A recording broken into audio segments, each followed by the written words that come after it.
pastor Paulo Lima, não mais do que um amigo, um irmão.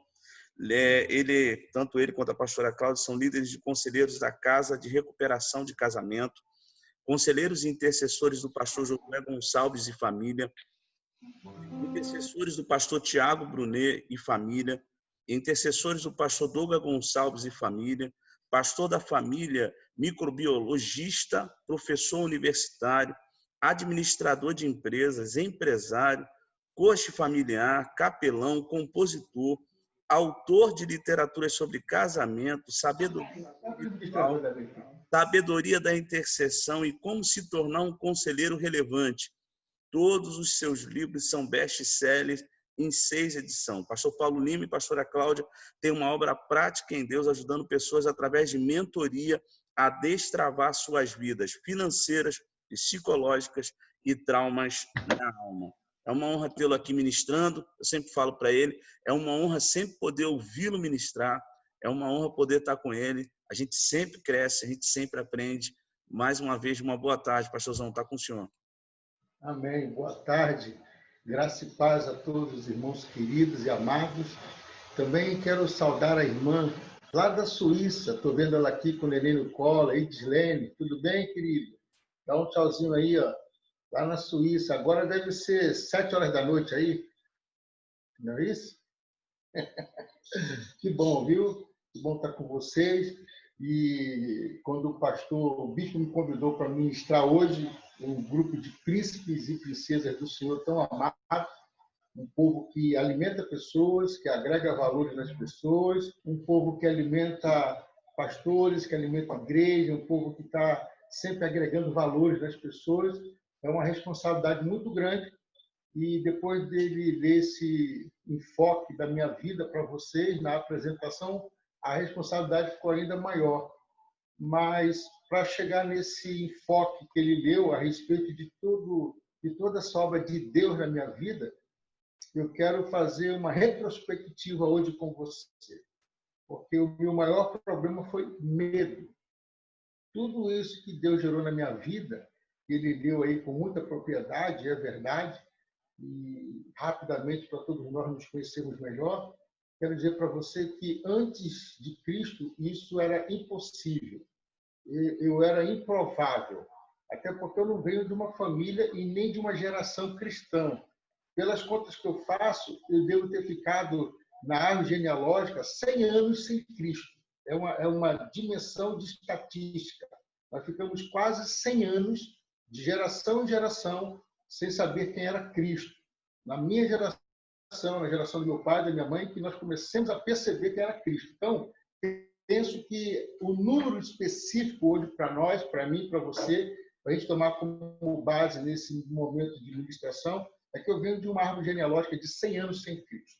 E o meu maior detalhe, como eu disse para você no início, era medo, receio de crescer, receio de seguir, receio de fazer as coisas. Talvez o mesmo medo que nós estamos tendo hoje, ou algum receio de saber se vamos prosseguir, o que vai acontecer no futuro, ok? Então, eu me lembro muito bem que eu aceitei Cristo num encontro de casais. Para você ver, eu já estava casado, pai de 2 filhos, e fui para um encontro de casais, inclusive o pastor está por aí, Edivaldo Brasil Menezes, está na tela nos assistindo. Eu fui no encontro de casais e ali levantei a mão para Cristo. Hoje, com 53 anos, isso foi aos 27 anos, 25, 28 anos de idade, 29. Estou com 53 anos hoje.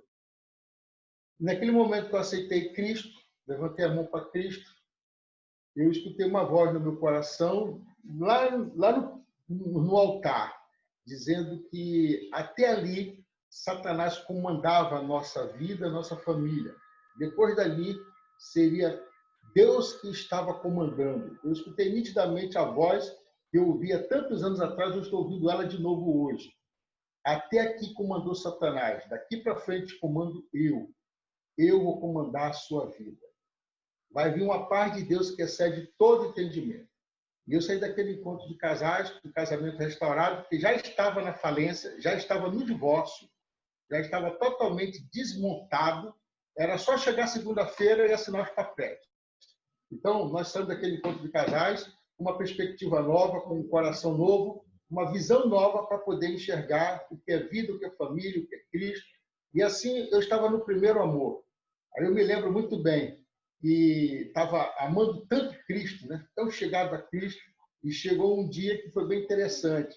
A igreja estava indo para um retiro de carnaval, ou uma coisa assim, mas eu estava sem verba na época, estava sem amigos na igreja, estava entrando na casa do pai, não tinha muito relacionamento com ninguém, e de repente, no sábado de carnaval, aconteceu algo bem estranho na nossa casa.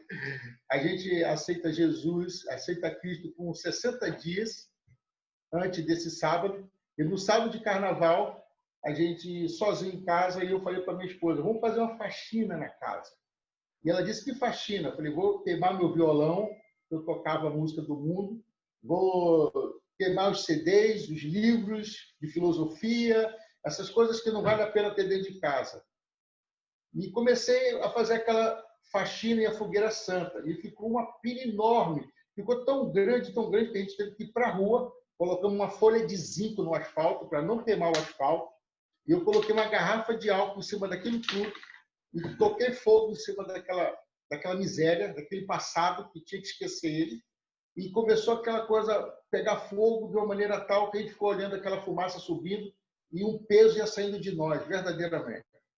Aí entramos para dentro de casa, eu combinei com a família, olha, não vai ter música de carnaval, não vai ter samba, não vai ter nada. Nem vamos ligar a televisão para saber quem está desfilando ou quem não está desfilando. Isso não interessa mais para nós. Agora é nova vida, novo tempo, uma nova época. E assim nós fizemos. Quando foi 19 horas, exatamente às 19 horas, aconteceu algo bem interessante. Entendeu? Uma pessoa chegou na minha casa para visitar minha casa, um casal. Bem interessante. E aí, quando esse casal chega, a mulher entrou na minha casa, gente, pensa, eu estava recém-convertido. Ela entrou na minha casa e, quando ela entra na minha casa, ela fica endemoniada. Endemoniada mesmo. Pensa aquela pessoa possessa, irada. Não era ela.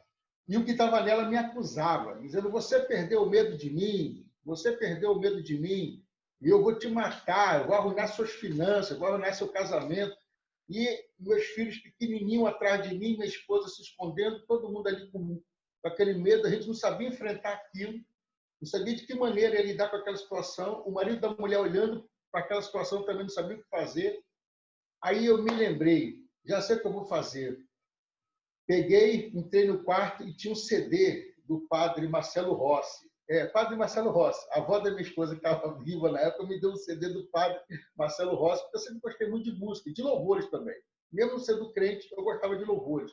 Mas me deu um CD do padre Marcelo Rossi, inclusive essa música do meu amigo Bené Gomes. Eu conto esse testemunho na igreja, o Bené Gomes fica rindo demais. Porque eu botei o CD lá e a música do Marcelo Rossi era o padre. Erguei as mãos e dai glória a Deus. E eu ficava na frente do demônio assim, ó, erguendo as mãos, ele falava, e o Zé Elefante, e eu fazendo todas as mímicas. Eu achei que eu fazendo a mímica do louvor, o demônio ia embora. Mas não foi. Aí eu pensei assim, eu gostava de ver filme de Drácula. E eu lembrei que os caras botavam alho na boca e faziam o sinal do crucifixo e o vampiro ia embora. Eu fui na geladeira e peguei uma cabeça de alho, a maior que tinha. Coloquei dentro da boca e comecei a mastigar e soprava aquilo na cara da pessoa endemoniada. Ela começava a dar umas gargalhadas muito altas e dizia para mim que eu era louco, você não sabe o que está fazendo, eu vou te matar. E eu fazia o sinal da cruz e nada disso adiantou, nada. Pensa, nada. Aí eu corri para a cozinha e agora ela ficou mais violenta, correu atrás de mim. No meu porta-facas tinha umas facas que eu fazia churrasco e tinha a faca que eu cortava picanha. E aí ela meteu a mão na faca que cortava a picanha, aquela faca bem grande, bem afiadinha, e ela pegou a faca e ela veio para dar na minha jugular. Quando ela foi dar na minha jugular, a faca parou a menos de 10 centímetros da minha jugular e ela tentava, e a faca não se aproximava de mim. Não tinha como se aproximar. Ela tentava, não chegava perto. Aí a pessoa lá endemoniada virou a faca na mão e foi dar na minha barriga. Quando chegou 5 centímetros da minha barriga, a faca freava, também não ia. Aí eu olhei e falei assim, tem alguma coisa aqui, tem um campo magnético, eu estou magnetizado, não é possível. Aí eu falei, quem poderá nos ajudar? Acho que é o Chapolin Colorado que está por aqui. E eu não sabia o que ia acontecer. Aí ela, quanto mais forçava a faca resvalava, a faca não me atingia.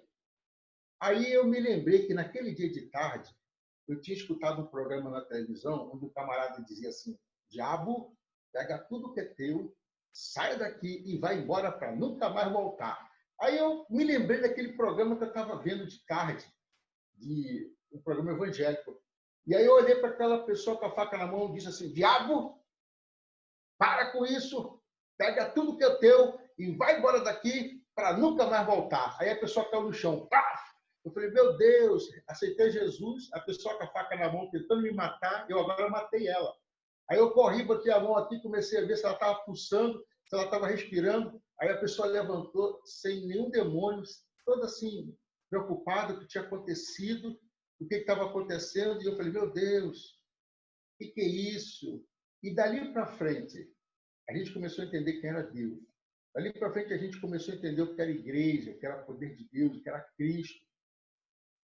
E nesse tempo agora, que é o tempo que nós estamos vivendo, nessa pandemia, eu colocando para você o meu primeiro amor com Cristo, em 1998 para cá, eu penso que se demônios estão nos ameaçando agora, o inferno, as lutas, as trevas, ele já ameaça há muito tempo, entendeu? Na minha conversão, me ameaçou dentro de casa, assim que eu me converti. E de lá para cá não foi fácil chegar até o que o irmão leu a respeito da minha vida, a respeito do que Deus está fazendo em cada um de nós. O detalhe é, Deus está no controle, o céu não está em crise, eu creio em milagre e tudo posso naquele que me fortalece. E não vou desistir jamais. Só para você ter uma ideia, para você ver o quanto nós somos hoje felizes, o quanto nós somos hoje íntegros na integridade de Deus, todos nós, é só nos recordarmos. Eu vou fazer uma recordação de 1998 até hoje, 2020, para você ver quantas coisas nós já passamos. Eu estou dizendo, eu, pastor Paulo, e todos que estão me ouvindo, para você ver quanto a gente já venceu. De 98 para cá, nós tivemos 5 presidentes da República. Nós tivemos 2 impeachment. Nós tivemos uma Copa do Mundo em 2014, sem nenhum preparo no Brasil. Em 2016, uma Olimpíada, sem nenhum preparo no Brasil. Em 2008, uma crise nacional. Em 2009, uma crise mundial. E agora, em 2020, uma pandemia. E aí, o que eu entendo com isso tudo? Tudo que passamos nos prepara para as coisas que ainda nós vamos passar. Ou seja, tudo que nós estamos passando hoje vai nos preparando para as coisas que nós ainda vamos passar. Porém, não foi os presidentes me ameaçando, os impeachments e as confusões mundiais, as crises. As piores situações que eu vivi foram perseguições pessoais. Você entende? Perseguições pessoais. Perseguições na igreja. Então, pastores perseguindo, pessoas perseguindo umas às outras. Aí eu não entendo. Para que isso? Por que isso? Por que pessoas amedrontando outras, se nós já temos o inferno para nos amedrontar? Para que pessoas diminuindo outras, se elas cresceram tanto a ponto de se destacarem? Para que olhar para trás e menosprezar o outro, se o próprio inferno já faz isso? Para que pisar no outro, que ainda está caminhando, se o inferno já faz isso? Eu não quero ser diabo na vida de ninguém.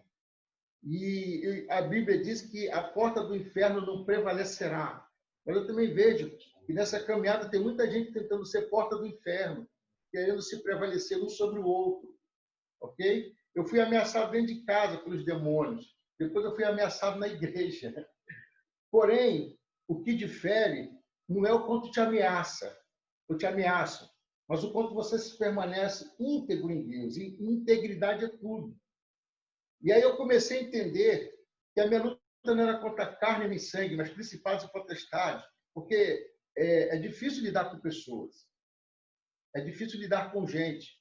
E como eu sobrevivi, vindo de uma linhagem não crente, aceitando Cristo, já com uma idade avançada, já com filhos.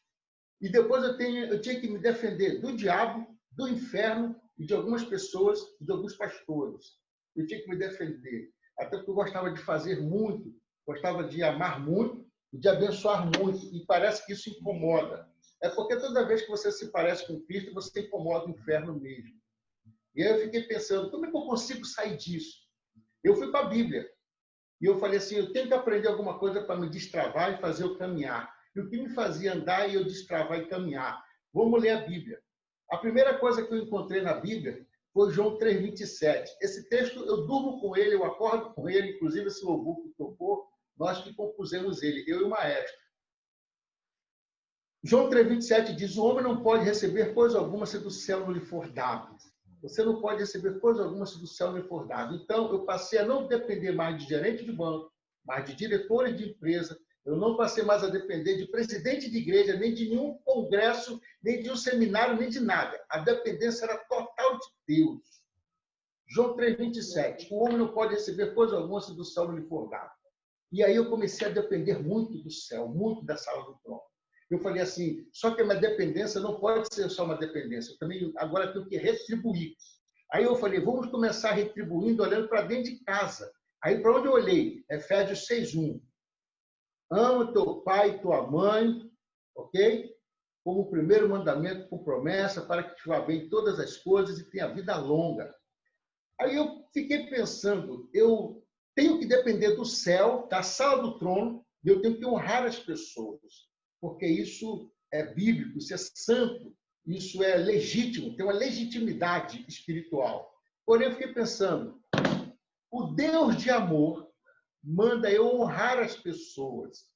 É interessante que Deus é amor. Por que o Deus de amor não diz ame as pessoas e ele diz honra as pessoas?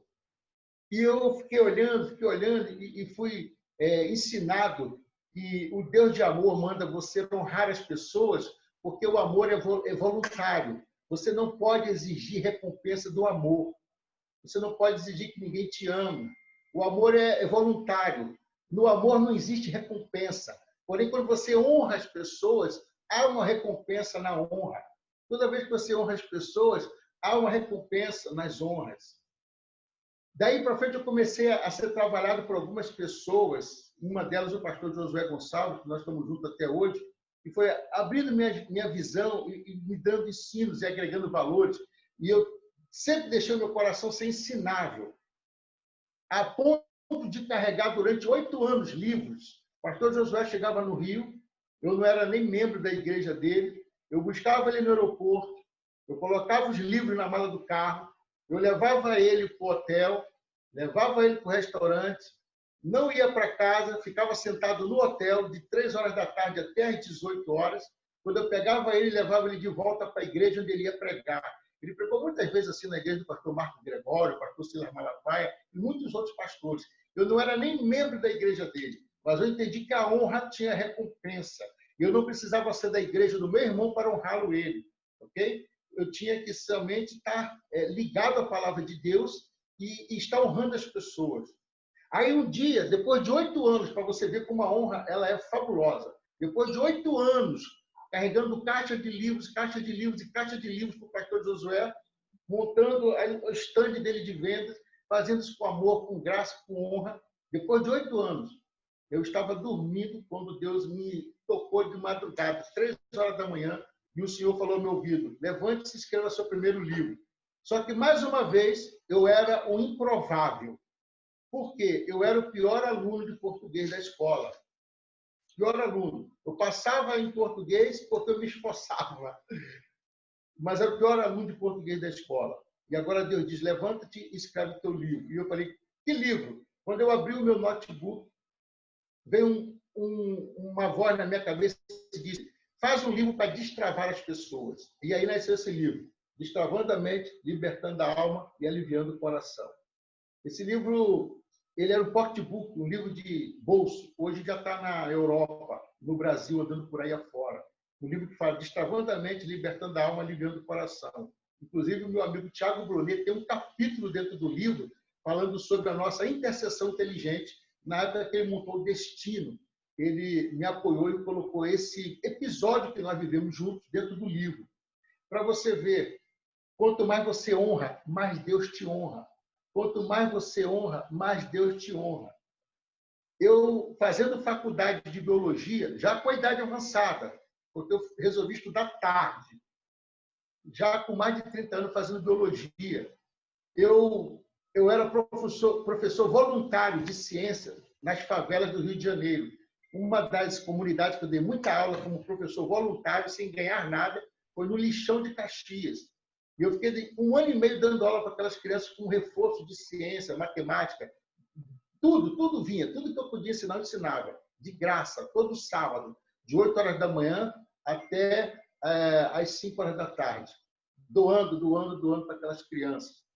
Lá na frente, meu filho faz prova para a Marinha. Outro episódio improvável. Faz prova para oficial da Marinha. E aí ele passa. Aí ficou lá em Angra dos Reis estudando para ser oficial da Marinha.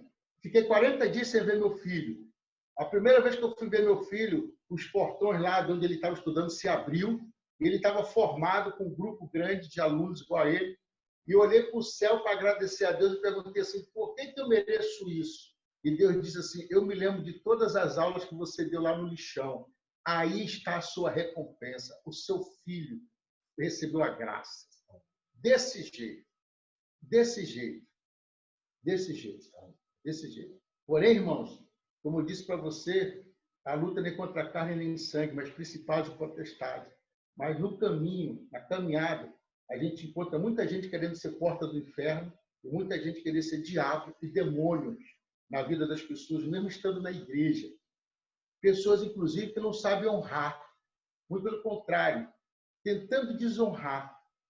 Não é à toa que lá em Juízes 1:7 tem um texto fabuloso, espiritual, que diz assim em Juízes 1:7, que os reis, quando ganhavam as guerras, as primeiras coisas que eles faziam era cortar os polegares das mãos e dos pés dos reis opositores. E por que faziam isso? Porque nós somos o único animal na face da terra que nós temos o pinçar. Isso aqui, ó, a pinça. O único. Nem o macaco, que é o primata muito parecido conosco, ele tem o pinçar. Sabe o que ele faz? Você dá uma banana para o macaco, ele pega com a palma da mão, mas ele não pega com a pinça. Tem o pinçar do ser humano. E qual é a analogia desses reis que perdiam os polegares das mãos e dos pés?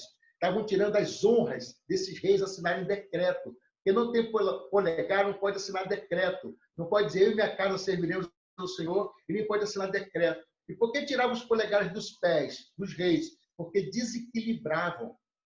É uma analogia no mundo espiritual, porque a única coisa que me faz ter equilíbrio quando eu estou em pé, não é só os pés e a planta dos pés. O que me faz ficar em pé e ter equilíbrio são os polegares dos pés. Quando se arranca os polegares dos pés, a gente perde o equilíbrio. Quando os reis tiravam os polegares dos pés e das mãos dos outros reis, quando ganhavam as guerras dos reis opositores, estava tirando-lhes honra, e muita honra. Era uma desonra nos teus polegares das mãos e dos pés.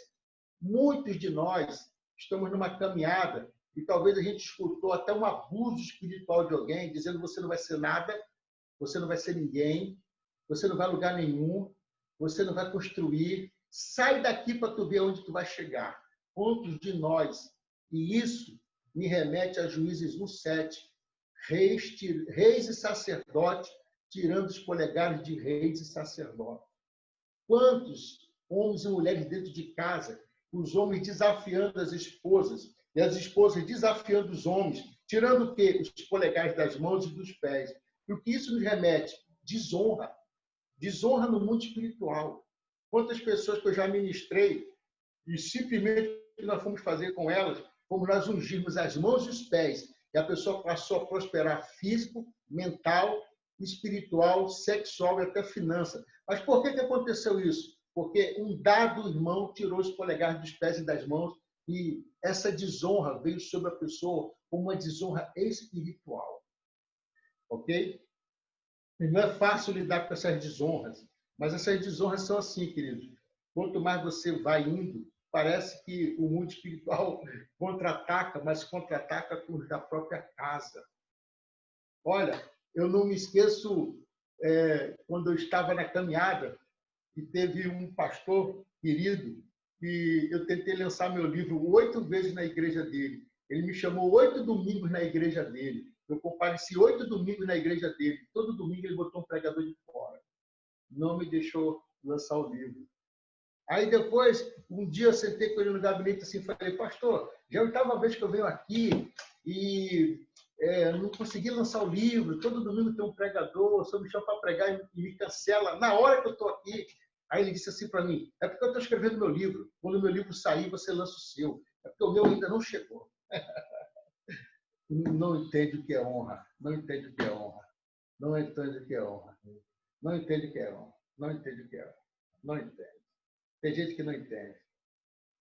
Quem não serve, não serve. Quem não serve, não entendeu ainda para o que veio na terra. Quem não serve, não entendeu ainda para o que veio na terra. Porém, queridos, quando Deus quer honrar alguém,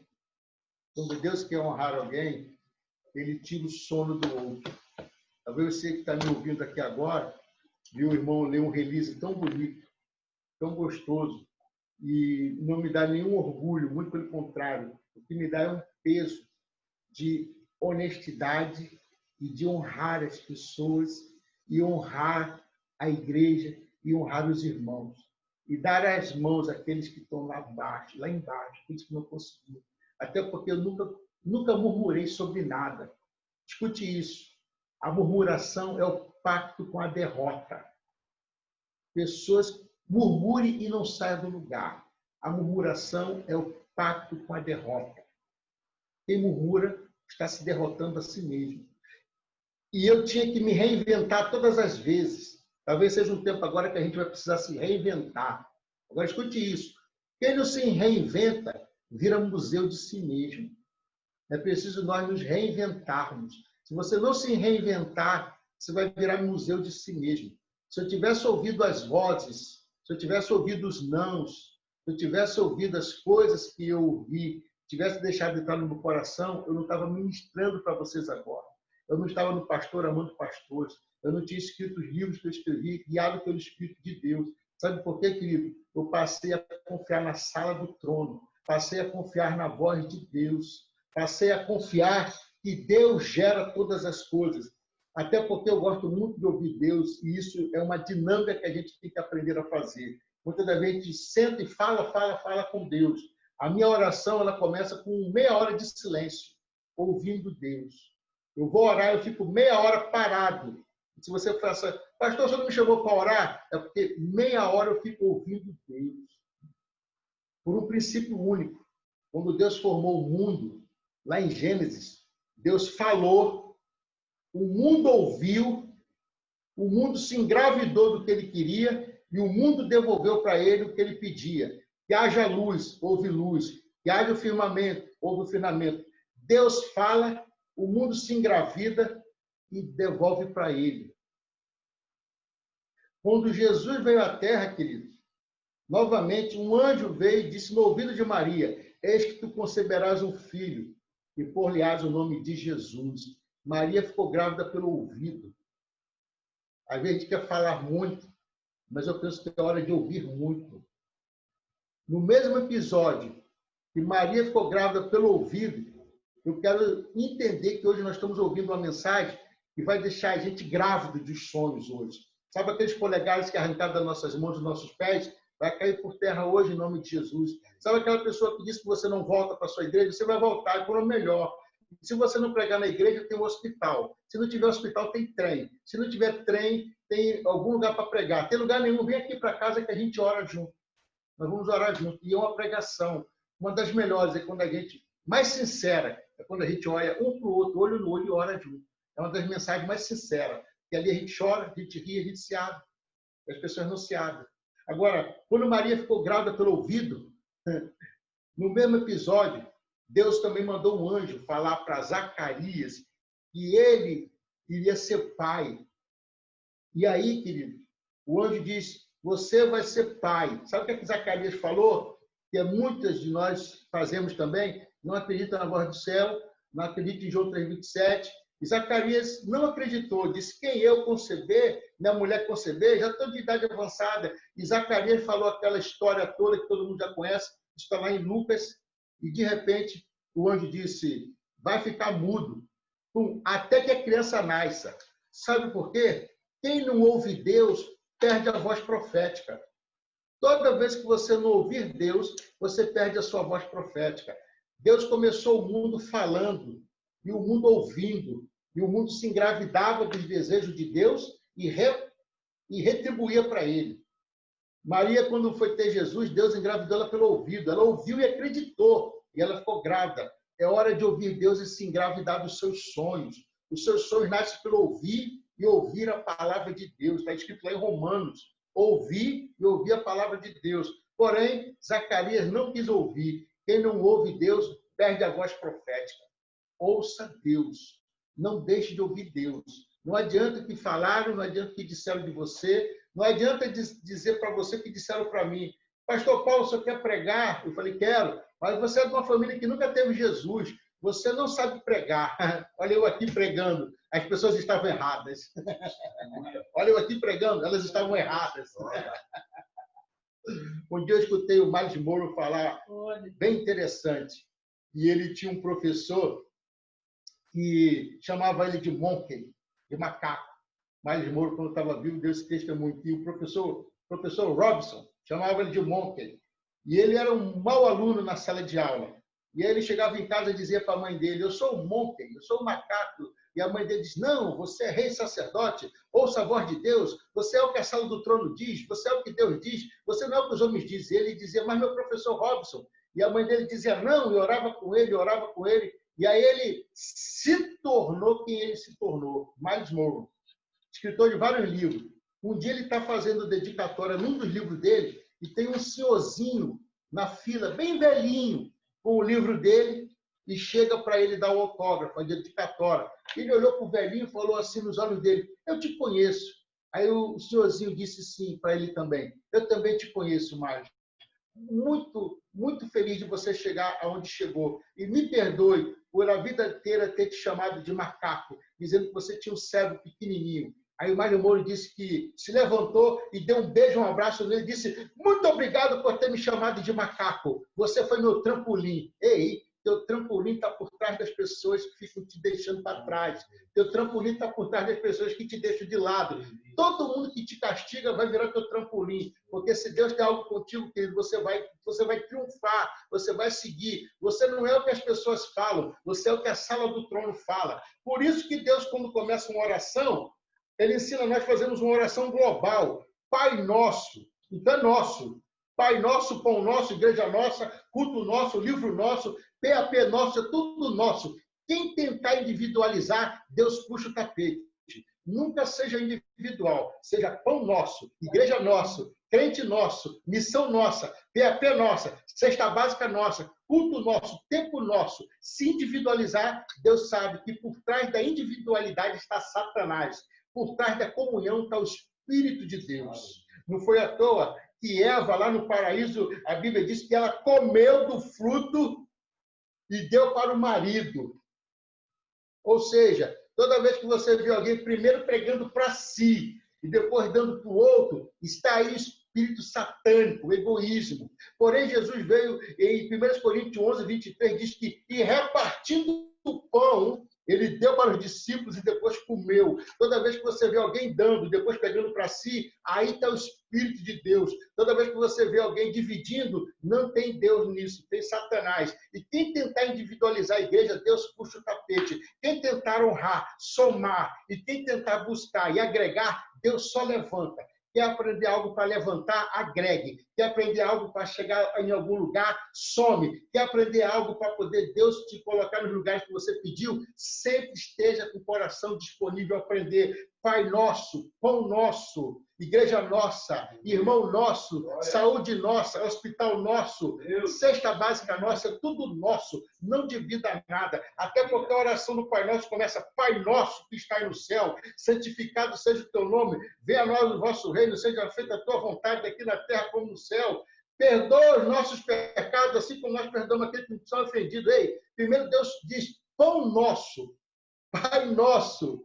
Primeiro pão, alimento, depois perdão. Porque no reino de Deus, alimentar, agregar, é muito mais importante que perdoar. Porque se você perdoar, for perdoado e não tiver valores agregados, volta a repetir o erro. Mas se você for alimentado, ganhou o pão da sabedoria, da inteligência, o pão espiritual, o perdão vem e permanece. Por isso que ele começa com o pão nosso. Ele primeiro alimenta, depois ele perdoa. Porque para Deus alimentar a nossa alma é mais importante do que perdoar ela. Porque uma alma perdoada vazia continua sendo uma alma pecadora. Mas uma alma perdoada, alimentada, essa alma está satisfeita, ela não peca mais. Isso é o poder de Deus. Isso é o poder de Deus. Isso é o poder de Deus. Nunca murmurei, porque a murmuração é um pacto com a derrota. E é nos tempos de crise que Deus vê quem sou eu e quem é você. É nesse tempo que Deus está observando. Quem vai sair daqui vai ter algo a dizer, ou quem vai sair daqui não vai dizer nada. Alguns escutam os profetas do caos, outros escutam os profetas do amor e da liberdade, da libertação. Quando Deus quer honrar alguém, talvez seja um desses que estão me olhando aqui na tela, escute o que está escrito em Esther 6:1. Quando Deus quer honrar alguém, ele tira o sono do outro. Escreva isso, nunca mais esqueça. Quando Deus quer honrar alguém, ele tira o sono do outro. Esther 6:1. O rei Assuero, Mardoqueu e a rainha Esther. Simplesmente o tio da rainha estava sentado na escadaria do palácio. Passou aí o general Amã, o famoso general Amã, passou e Mardoqueu não bateu continência para ele. Tem pessoas que por onde você passa, você não bate continência para ela, ela fica com raivinha de você. Ela fica zangada com você. Ela não tem humildade para te entender, talvez nem para te amar. Passou por você, você não bateu continência, ela se sente humilhada. Esse camarada também foi assim, Amã. Mardoqueu estava sentado na escadaria do palácio e a sobrinha estava sentada lá no trono. Ele era o pai espiritual dela porque ela não tinha mais pai e mãe. Os pais espirituais não têm problema de sentar na escadaria do palácio e ver os filhos sentados lá no trono. Você entende isso? Os pais espirituais não têm problema de ver os filhos sentados lá no trono e ele sentado na escadaria do palácio, porque o pai espiritual não tem inveja de filho que cresce. Não tem problema para Mardoqueu estar sentado na escadaria do palácio e a sobrinha dele sentada lá no trono, a rainha e o plebeu. Porém, o capitão passou e não gostou de vê-lo sentado ali sem bater continência para ele. Armou uma arapuca para matar ele e a coisa transgrediu dessa forma, transcorreu desta forma. Mardoqueu está inocente. E o capitão entra, pelo palácio afora, e diz a Bíblia que ele vai até a recâmara do rei. Pensa, o cara vai até o quarto da intimidade do rei. E chega para o rei Assuero e diz assim, rei Assuero,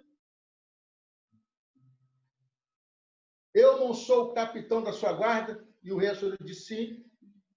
Eu não sou o bambambam? O rei Assuero disse sim. Porém, se você ler o texto, momentos antes a Bíblia diz que o rei não pregava no sono. De maneira tal que Deus incomodou tanto o rei que de manhã cedo ele mandou buscar o livro da lei para saber se estava escrito alguma coisa e perguntou sobre Mardoqueu. E alguém disse assim, sim, ia haver um sequestro contra o senhor, ia haver um atentado contra o senhor. E Mardoqueu, ele soube quem eram as pessoas, falou para nós e nós conseguimos interceptar e o senhor não sofreu nenhum prejuízo. Aí o rei disse assim, o que nós temos para Mardoqueu por esse feito? Aí as pessoas com livros de crônicas na mão disseram, nós não fizemos nada por Mardoqueu. Ele está conversando com o pessoal quando entra a Amã, e a Amã tem a infelicidade de Deus deixou a noite inteira o rei acordado para honrar Mardoqueu. Quando Deus quer honrar alguém, tira o sono do outro. E aí o capitão chega lá e diz, eu não sou o cara, eu não sou isso, eu não sou aquilo. E o rei disse, sim, pois é você o cara, você é o poderoso. Ele disse, então vamos fazer o seguinte, pega um cara poderoso como eu, coloca o anel no dedo dele, a roupa de rei, as sandálias de rei, cega o cavalo branco, põe ele sentado em cima e leva ele pela cidade afora, alguém puxando as rédeas do cavalo, dizendo, assim se faz ao homem, a quem o rei quer honrar. Aí o rei olha para o capitão e diz assim, você me deu uma excelente ideia. Pega Mardoqueu, coloca em cima do cavalo, coloca as minhas vestes nele, o anel de rei, a coroa, põe a capa, põe a sandália, sela o cavalo branco, e você, Amã, vai puxar a rédea do cavalo dizendo, assim se faz ao homem, a quem Deus quer honrar. Ei, não é título que faz o céu te honrar, são feitos e são legitimidade que faz o céu descer sobre você. Pode ter carteirinha de capitão, mas na terra é soldado raso. Pode ser soldado raso, mas no céu é general. Deus inverte para te honrar. Quando Deus quer honrar alguém, ele tira o sono do outro. Eu passei uma prova muito grande, uma prova terrível. Estava sem dinheiro, um tempo de crise, trabalhando junto com a minha esposa. Falei com ela, vamos pegar o carro e vamos sair para procurar serviço. Aí fizemos as contas, nós só tínhamos o dinheiro para pagar a água, a luz, fazer uma comprinha, botar um pouco de gasolina no carro. 20 anos atrás. E ela disse, ok. Era o único dinheiro que a gente tinha no bolso. Quando a gente saiu de casa, nós passamos no bairro, no centro do bairro onde a gente morava, e uma voz falou comigo, ao mesmo tempo falou com ela, para em frente do supermercado. E aí eu falei, tu ouviu uma voz? Ela disse, ouvi. Qual a voz? Para na frente do supermercado. Eu falei, meu Deus, eu estou sem dinheiro, estou lascado, leso, liso e duro. Deus vai mandar fazer umas compras para nós não temos nada em casa. E assim, o homem Paulo pensou. Paramos no mercado, entramos no mercado e falamos, já que é de Deus, vamos arrasar. 10 quilos de arroz, 10 de feijão, 10 de carne, 10 de tudo. Chama o carrinho. Carrinho lotado. Aí minha irmã falou assim, agora o que a gente faz? Eu falei, eu tenho experiência com Deus, vamos para a fila. Quando chegar na nossa vez, vai acender uma lâmpada, ou o mercado vai dar para nós, ou alguém aparece para pagar as contas. Assim pensa o homem, mas Deus pensa diferente. Quando eu cheguei no caixa, passou lá o 1, 2, 3, 4, eu era o centro da fila. Todo mundo que entrava na fila deixava passar à frente, achando que ia chegar alguém para pagar minhas contas. Até que eu fiquei sem graça, empurrei o carrinho e disse, moça, pode pagar aí. E a moça pagou. Quando ela disse o valor, era tudo que eu tinha no bolso. E dei. Enchi o carro de compra. Eu falei, meu Deus, tudo que eu tinha, o senhor mandou gastar no mercado. E agora, o que eu faço? Aí Deus disse, vai para Jocum, Santa Cruz. Aí eu falei para ela, você ouviu o que o Espírito Santo falou no meu coração? Ela disse, sim, nós temos que ir para Jocum, Santa Cruz. Eu falei, não é uma base missionária? Ela disse, é uma base missionária. Eu falei, não é lá que tem um amigo nosso fazendo ETED, escola de treinamento, para poder ir fazer missões? Ela falou, é verdade. Nosso amigo está lá, o Alexandre Barbosa, para Lom. Eu falei, que legal. Aí ela disse, ué, Deus está mandando ir para lá, vamos embora. Eu falei, mas a gasolina nem vai dar. Ela disse, vai dar para ir para voltar. Aí eu falei, é profético, vamos embora. Aí fomos embora. Aí entrei na Jocum. Cheguei lá, tinha um pé de manga lindo, cheio de manga. 42 graus, o verão. E aí, de repente, eu estou lá sentado, o telefone toca o celular. Quando eu atendo, é o Alexandre, ligando para mim, sem nada ter combinado. Pastor Paulo, eu falei, oi, querido, tudo bem? Eu falei, tudo bem. Aqui é o Alexandre. Ele falou, você não está fazendo escola de missões? Eu falei, eu estou aqui em Santa Cruz da Serra. Eu falei, e você, o que quer de mim me ligando essa hora, meu filho? Ele disse, pastor, nós vamos fazer missões aqui no Morro, no Rio de Janeiro. Já conseguimos uma casinha para a gente ficar lá com uma equipe de 3 pessoas. E já tem água potável, tem uma geladeira. Porém, tem uma lista aqui que eu não consigo comprar. 10 quilos de arroz, 10 quilos de feijão, 10 quilos de carne, 10 quilos de frango, 10 quilos de macarrão, 10 quilos de tudo. Tudo que já estava no carro. Aí eu falei, onde você está? Ele disse, eu estou aqui no 2º andar, na aula de inglês. Eu falei, coloca a cabeça para fora para você me ver. E aí ele abriu a janela, estava eu sentado lá embaixo. Aí eu falei assim para minha esposa, aleluia, 10 quilos de cada. Deus é bom, faz a gente comprar para dar, ainda vai dar de volta para nós. Ela falou, como assim? Eu falei, é 10 quilos de cada. Vai ficar 1 quilo de cada no carro, é o dízimo. Aí, beleza. Aí veio uma formiguinha de gente, um montoeiro de gente pegar as compras. Eu só vi as bolsas passarem. Só vi as bolsas passarem. Eu falei, meu Deus, não deixaram nem o dízimo, nem 1 quilo de arroz, nem um de carne, nem uma latinha de óleo. E o que a gente vai fazer? E as bolsas foram embora, aí trouxeram água gelada para mim, trouxeram umas mangas gostosas para a gente chupar, fizeram uma roda de oração, cantaram hino de louvor e disse, vai em paz e Deus te abençoe. Eu falei, tá bom. Aí fomos em casa, fomos para casa com o carro só no cheiro da gasolina, e um olhando para a cara do outro, falando, meu Deus, Deus mandou no mercado, comprou aquilo tudo, a gente sem comida em casa, e eu pensei que eles iam dar pelo menos 1 quilo de cada um para nós, para a gente poder sobreviver até a semana que vem, e não rolou nada. Ela disse, rapaz, é Deus. E aí chegamos em casa, quando eu estava entrando no portão, o correio vai passando. Ô Paulo! Aí eu, beleza, um correio que sempre entregava carta lá na minha casa, e aí ele me deu uma carta. Eu falei, meu Deus, já tem a luz de água, telefone, celular, tudo pendurado na geladeira, chegou mais uma. Só que era uma carta da Caixa Econômica Federal. Eu não tenho conta na Caixa Econômica Federal até hoje, nunca tive. E aí minha esposa entrou para ver o que fazia lá para o rango, para o almoço, se é que tinha alguma coisa. E eu achei estranha aquela carta da Caixa Econômica Federal e tirei o picotado e abri a carta. Quando eu li a carta, estava escrito assim, uma empresa que eu tinha trabalhado há 10 anos atrás, viram um saldo do FGTS e eu poderia tirar em qualquer banco ou em qualquer lotérica. Exatamente o valor que eu comprei dentro do supermercado. Eu dei de manhã e Deus me devolveu à tarde. Aliás, eu dei de manhã e Deus já tinha me devolvido dias antes, porque uma carta não chega na mesma hora, ela chega muito antes. O que você está fazendo agora, tenha certeza, lá atrás, Deus já sabia o que você está fazendo, já está programado algo para você. Porque quando Deus quer honrar alguém, Deus tira o sono de outro. Eu penso, meus irmãos, que nesse tempo de lutas, nesse tempo de medo, eu quero terminar essa mensagem para você. E depois o irmão Evandro vai cantar um louvor. Eu quero terminar essa mensagem lendo uma poesia para você. Que, por sinal, não é minha. Mas eu quero que ela fique também no seu coração junto com a mensagem. E essa é a história da minha vida. Agora faz sentido tudo que ele leu a meu respeito. Se ele lesse agora, depois da mensagem, você ia dizer, meu Deus, como ele leu antes da mensagem, falou, nossa, que profeta. Não. Foi muita paulada que eu levei. Muita paulada que eu levei. Mas eu aprendi uma coisa com Deus. A gente tem que ter o coração ensinável e pele de José. Coração ensinável e pele de José. Quanto mais grosso for o seu lombo, mais você vai chegar onde Deus quer que você vá.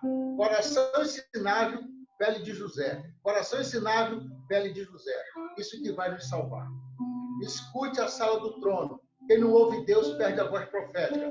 Não escute o que as pessoas dizem de você. Escute o que a Bíblia diz ao teu respeito. Não fique preocupado com o quanto você está dando. Fique preocupado que Deus está fazendo poupança no céu. Na hora certa, Ele saca a teu favor. Essa poesia fala sobre o medo. Ouça. Que o medo de chorar não lhe impeça de sorrir. Que o medo de não chegar não lhe impeça de seguir. Que o medo de falhar não lhe faça desistir. Que o medo do que é real não lhe impeça de sonhar. Que o medo da derrota não lhe impeça de lutar. Que o medo do mal não lhe impeça de amar. Que o medo de cair não lhe impeça de voar. Que o medo das feridas não lhe impeça de curar. Que o medo dos toques não lhe impeça de abraçar. Que o medo dos tropeços não lhe impeça de correr. Que o medo de errar não lhe impeça de aprender. Que o medo da vida não lhe impeça de viver. O medo pode ser bom, serve para nos alertar, tem função de nos ensinar e de nos proteger. Às vezes, até o medo vem para nos encorajar. Se há medo de perder, é sinal de cuidar. Se há medo de desistir, é um sinal de tentar. Se há medo de ir embora, é um sinal para ficar. Se há medo da maldade, é sinal para amar. Se há medo do silêncio, é um sinal para falar. E se o silêncio insistir, é um sinal para adorar. Se há medo do escuro, é sinal para você ser luz. Se o medo insistir, faça o seu próprio medo, ter medo de quem você serve. E maior é o que está em nós do que o que está no mundo. Ouça esse louvor, e aqui eu encerro a mensagem.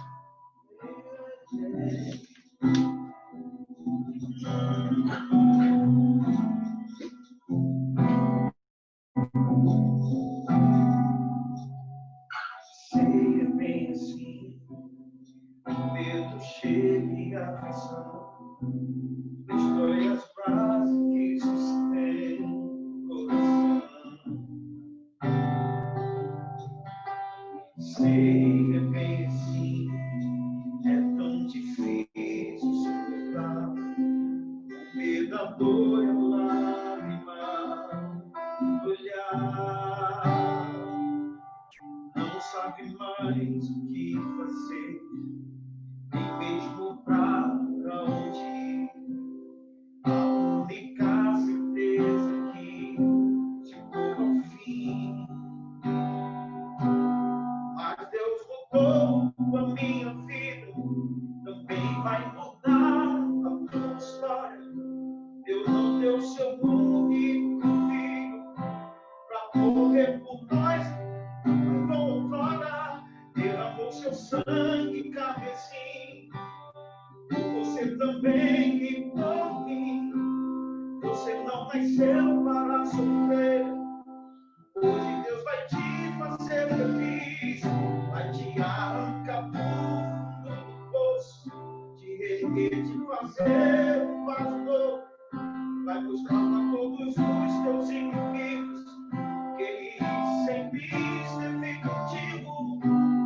Eles iam olhar e vão dizer: como isso pode acontecer? Ele estava caído e derrotado, hoje está de pé, fortificado, e você vai cantar do outro lado, cantar do outro lado, cantar do outro lado, o hino da vitória. Só o Senhor é Deus, só Deus é o Senhor. Se Ele te prometeu, considere-se mais que vencedor.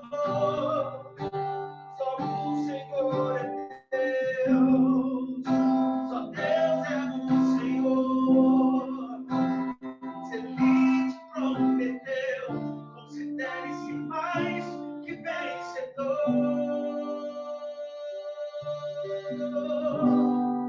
Você é um